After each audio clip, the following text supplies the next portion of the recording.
Hello everyone, welcome to today's lecture. So today we discuss something about complex analysis. So if you have seen my video that we have discussed till complex integration and Cauchy's integral theorem, Cauchy's integral form and all. So today's class we basically give you the idea of infinite series. Yes, of course we will not go into much deeper, but basically we try to elaborate what is the series means, what is the sequence means, how can we find the limit and some surrounding things. So let's start. So in real number we know a sequence is denoted by xn. That means it is like x1, x2, xn and it will go on. Similarly, in complex analysis a sequence is written as Zn. So first term will be Z1, Z2, it will go on. Now, so we can understand that say this is Z1, this is Z2, this is Z3, this is Z4, this is Z5, this is Z6. So gradually it will go on. So now if we can find that some particular point that all this is going to that particular point, then we can say the sequence has a limit and the limit is this point. So I think I can make you understand that some infinite number of terms it is going like a wave. So when it is going, if it is reached to a particular point, that is it is getting closer and closer and closer to that point, then we can say that point will be the limit of this sequence. So the first definition we can give the limit. So let me give the definition first.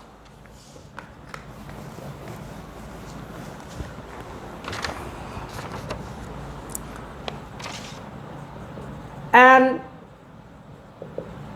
infinite sequence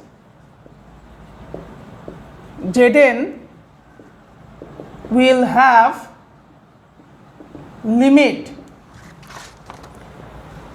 Z if for every epsilon positive there exists a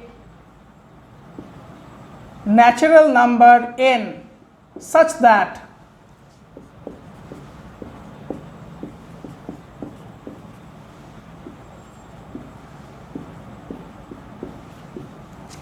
so now look into this one. What is the meaning is that say this is a Z point and Zn is the sequence. So we are telling that this Zn sequence is going to this point Z if you take any epsilon radius and if you draw a circle. So we can draw a circle with center Z and radius epsilon. Then this Zn will go and gradually enter into the circle after certain time. Now after what time? After n. Say n is 100. Suppose, what does that mean? That meaning is that up to Z99 it will be outside the circle. When it is Z100 then it will inside the circle, and then after for all the terms it will be inside the circle. Say 100, then 101, 102 up to infinity, so it will be inside the circle. If that is happening, then we can say the sequence is converging to a point or the sequence has a limit Z. Okay, so that is the basic meaning of that. Now as we have mentioned that this is a complex sequence, so hopefully the limit will be a complex number. So what is the basic idea is that, so we can understand limit n tending to infinity Zn equals to Z. That meaning is the previous definition. Now Zn is a complex sequence, so Zn may be of the form xn plus iyn, and this Z is a complex number, so this may be of the form x plus iy. So the meaning of this one is that limit n tending to infinity xn plus iyn is equals to x plus iy, and this implies that limit n tending to infinity xn equals to x and limit n tending to infinity yn equals to y. That means the complex sequence can be divided into two sequences. One is the real sequence, another is the imaginary part sequence. Now the real part of the sequence will converge to the real part of the limit, and the imaginary part of the sequence will converge to the imaginary part of the limit. Then we can give you the next idea, some example. Say if I consider this example, say Zn equals to minus 2 plus minus 1n by n. So the question is that will the sequence have a limit, and what is the limit if it exists? So now let us write first few terms. So what is Z1? Z1 means when n equals to 1, that is minus 2 plus, so this is I actually, I times minus 1 by 1. Z2 is minus 2 plus I times minus 1 square by 2. Z3 equals to minus 3 plus, minus 2 plus I times minus 1 cube by 3. Z4 equals to minus 2 plus I times minus 1 4 by 4, and so on. So now you see the real part of the sequence is minus 2, there is no doubt. The imaginary part is changing, okay. Now what is the imaginary part? If I just simply draw this one, so the first is minus 1, the next is 1 by 2, the next is minus 1 by 3, the next is 1 by 4. So we have seen that first it is big, then this side, then this side, then this side. So gradually it will move towards 0. So the imaginary part will move towards the origin or the 0 point. That means this part will be 0, but this part will be minus 2 only. So the Z or the limiting sequence will be minus 2 plus 0 as n tending to infinity. So the limit will be minus 2. So I think you can understand this one by doing this. Now I will not go into deeper, or I will not go into the epsilon, delta, epsilon and n notation. So this is the basic outline of this process. Now, so what we can understand, that Zn is a sequence which is written Z1, Z2, Z3 and it will go on. Now from this sequence, if I take the summation, so you know this notation, summation Zn, n equals to 1 to infinity. So what we get? We get Z1 plus Z2 plus Z3 plus dot dot dot. This is called infinite series. So what is infinite series? Infinite series is that if there is a sequence and if you add the terms infinitely, that is called infinite series. So let me give one example. Say let me take this one. Say Z plus Z square plus Z cube plus Z to the power 4. So this is a very common type of sequence and series, whatever you can say, and provided mod of Z is minus 1. Now this one, can I write Z times, if I take Z common, it should be 1 plus Z square plus Z cube Z. Now if mod of Z is minus 1, then 1 by 1 minus Z, it will be 1 minus Z power minus 1, that will be 1 plus Z square plus Z cube. So which is this one? So this one can be written 1 minus Z power minus 1. So this is Z by 1 minus Z. And what is this sequence? This is a series. This is summation Z to the power n equals to 1 to infinity. So we can understand one important series, that is summation Z to the power n equals to 1 to infinity. This can be written Z by 1 minus Z provided mod Z less than 1. Now if mod Z is not less than 1, then we can't write this one. Okay, so this is something very important. Say some kind of problem we can calculate. So what we know? So we know summation z to the power n equals to z by 1 minus z, provided mod z less than 1. Now if z we can take r into e power I theta in polar form, right? So here mod z will be r will be less than 1. Then we try to calculate what is the left hand side, what is the right hand side, and how they are related. So if I calculate the right hand side,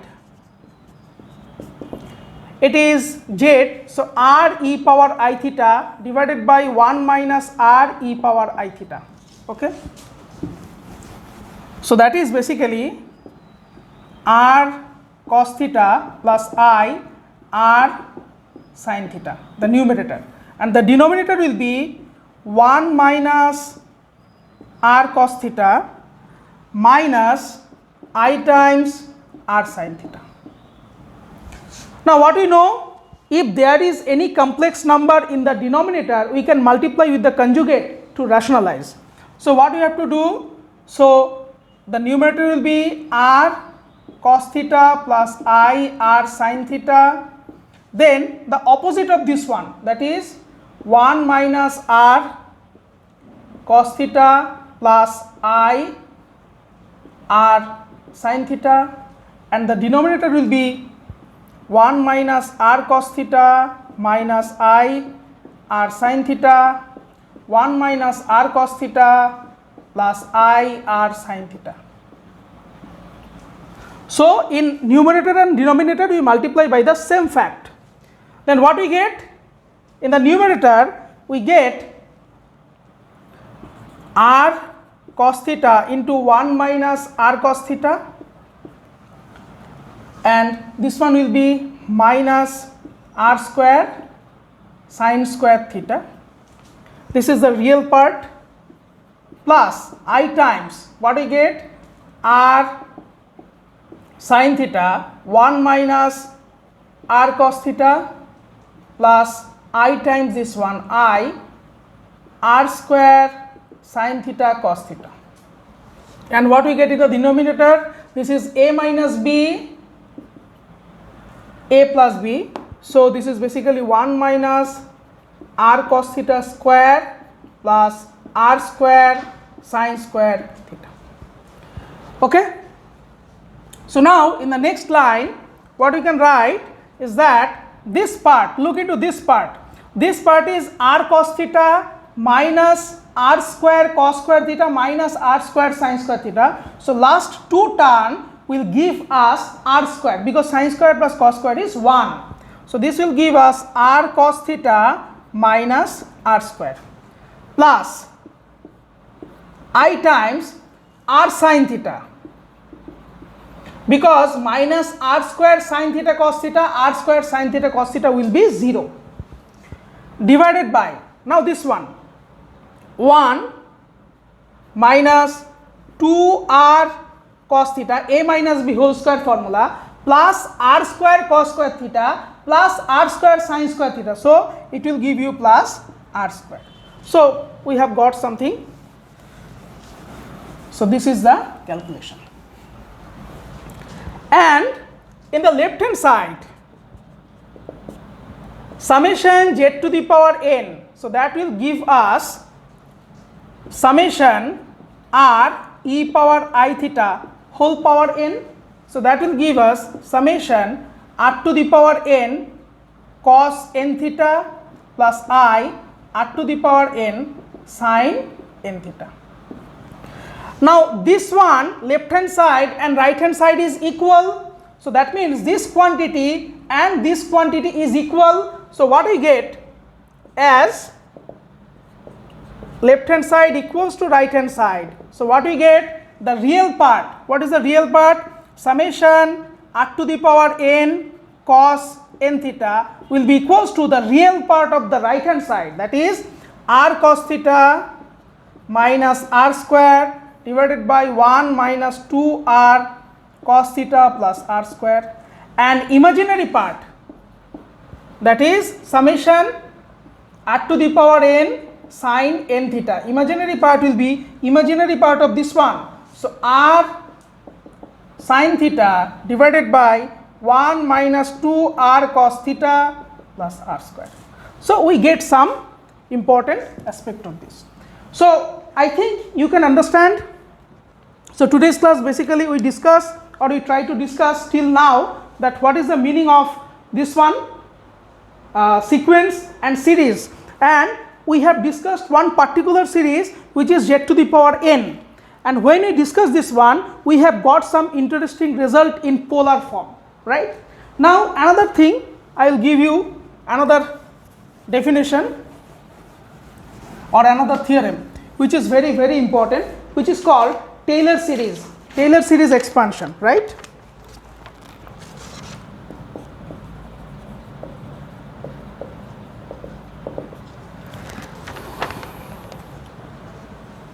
Suppose a function fz is analytic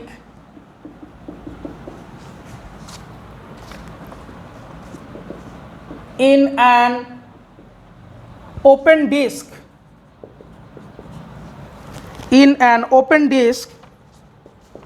z minus z naught less than r naught, then at each point z belongs to this disk,